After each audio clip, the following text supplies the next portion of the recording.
On the headwaters of the Klamath River, water shortages test tribes, farmers and wildlife. Chiloquin, Oregon, Don Gentry stood under a pine tree on a late summer day overlooking the confluence of the Williamson River and Spring Creek. "We're at the headwaters of the Klamath River, the Spring Creek that flows out of the ground up there," said Gentry, pointing at the burbling waters that feed Upper Klamath Lake and eventually, the Klamath River. Gentry is the former chairman of the Klamath tribes, who have been working to reclaim their reservation lands and waters in the Upper Klamath River basin.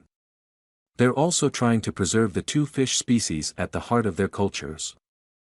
The Klamath tribes, the only tribe on the river holding a ratified treaty with the U.S., has a long relationship with Upper Klamath Lake and the Upper Klamath Basin.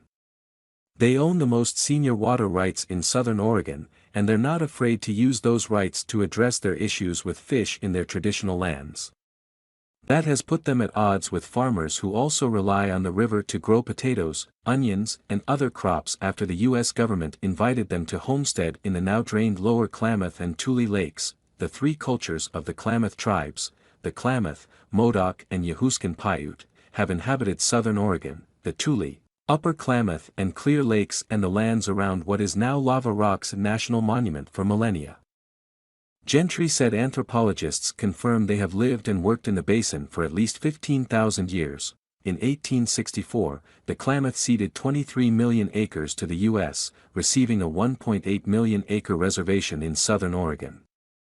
They retained the right to hunt, fish and gather plants. The tribe enjoyed prosperity, thanks to its logging and cattle operations.